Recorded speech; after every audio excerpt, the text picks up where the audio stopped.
Welcome back to Politics Nation. Joining me now is my political panel, political analyst and former RNC chair Michael Steele, and opinion writer for the Washington Post, Dana Milbank. Dana, let's start in Ohio. Some Republicans have blasted President Biden for going to Ukraine while he has not yet visited the state of the toxic train derailment. Although, as we noted in the last segment, his administration has been working around the clock responding to the incident. I want to play something a Republican Congressman, Michael McCall of Texas, said earlier today. I think that's a false choice. I think the president should have gone to Palestine when we had this major chemical spill. But it doesn't mean we disregard what's happening, this struggle for the global balance of power that we're facing right now. We haven't seen anything like this since my father's generation, World War II. Now, Ohio's Republican governor has also said the president has been in touch and offered him whatever help he needs. Are Republicans criticizing the White House for their response to the derailment just playing politics? I'm shocked that politics is occurring here, Reverend Al. I think it's even worse than you were noting, sort of the unfairness of targeting Biden for not going to the derailment in Ohio. It's really a case of, Republicans have for several years now been working to defund the EPA, to defund the Transportation Department, to weaken the regulations that would give the government any ability to prevent this sort of thing and to respond to just this sort of thing. And then something bad happens. And what do? They turn around and blame the government. They blame the administration. So it's essentially sabotage the government and then blame the sabotaged government for failing to act. So, yes, it's politics, but it's something more sinister than that. It's actually undermining the very notion of government itself. Michael, this weekend, newspapers across the country have pulled the Dilbert comic strip after creator Scott Adams made racist comments on his podcast about black people. This is definitely not the first time Adams has made offensive remarks, and yet he's been embraced by Republicans. Congressman Matt Gaetz has appeared on his podcast, and former President Donald Trump even hosted him in the Oval Office. Michael, you know how desperate the GOP can be to embrace cultural figures with conservative views. Right now, Roseanne Barr has a special stand-up special on Fox. Will they also continue to stand by a bigoted cartoonist, in your opinion? Sure. Until we see otherwise, until that behavior changes, absolutely. It certainly plays into the narrative of yet another aggrieved white man having to deal with, the black people around him who have, expressed their concerns about the culture and the politics and the racism. And then to sort of blow that back on black people with the admonition to white folks, well, just don't be around them. I just don't want to be around those black people. Well, right. Okay, that's your choice. And you'll pay the price for that choice. You're willing to pay that price. He was asked, what does your income look like next week? And he said, probably nothing. And it's, because you're in a very public space on private platforms, espousing segregationist views. So what do you think the outcome's going to be? So the Republicans, sort of lean into that and say, y'all come and play with us. And we'll help you. Well, help with what? The Washington Post is not going to put his cartoon back on their funny pages just because the Republicans sort of rally around him.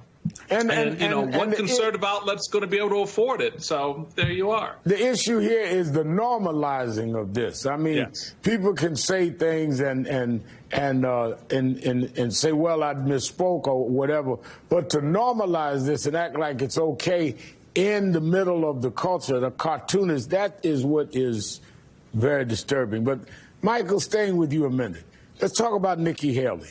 In an op-ed for the New York Post, the Republican presidential candidate called for cutting foreign aid to countries she says hate America.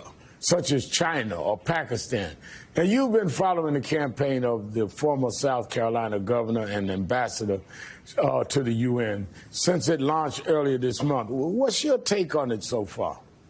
It's unfortunate. In fact, I tweeted out to Nikki to stop doing this to herself. Stop, dumbing down your knowledge and influence in this space. She knows damn well that is nothing more than playing to a very narrow isolationist base within the GOP.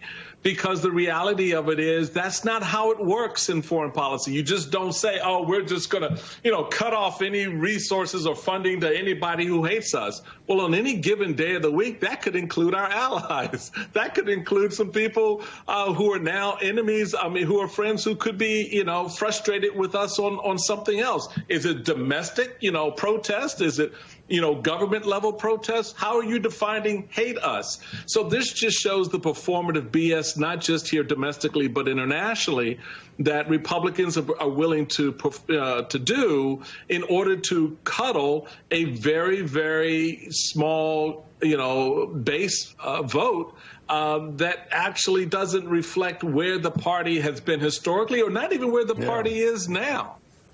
Dana, for the last question, I want to get really both of you, but I'm going to start with you, Dana.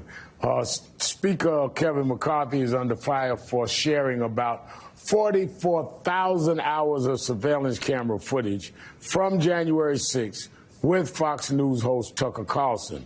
Other media organizations, including NBC News, have demanded access to the tapes as well.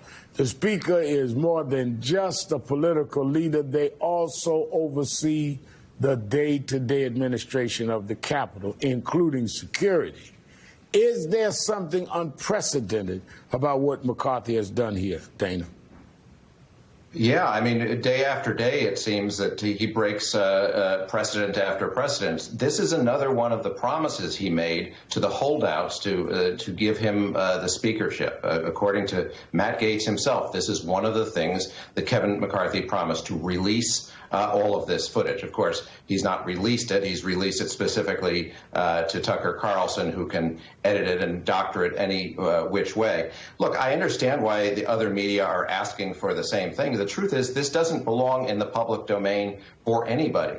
In Kevin McCarthy's sort of cravenness to cater to the Matt Gaetzes and the Tucker Carlsons, he is risking the security of himself and of his colleagues and of the Capitol itself. So, it's the sort of thing that if this footage is in the hand of any media, as happens with any national security information that's in the possession of the media, they need to work with the Capitol Police and others so they don't compromise the security of the Capitol. And you can be pretty sure that's not what Tucker Carlson's going to be doing with this information.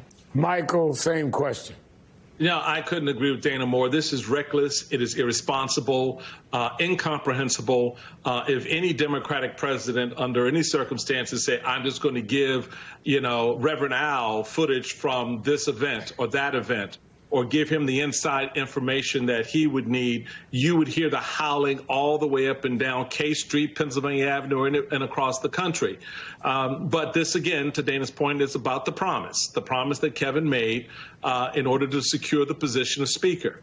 And so we're now going to pay a price for this, because this information is in the wrong hands. Not just, the fact that it's over at Fox, it's in the wrong hands at Fox. Someone who is wholly favorable with, dictators and authoritarians, who's willing and ready to appease Putin. We don't know what he's going to do with that. When does he ship off some snippets to our adversaries abroad because he aligns politically with their thinking? So this is a problem all around, not just because it went to Fox, but it shouldn't have gone out the way it did. Kevin knows better.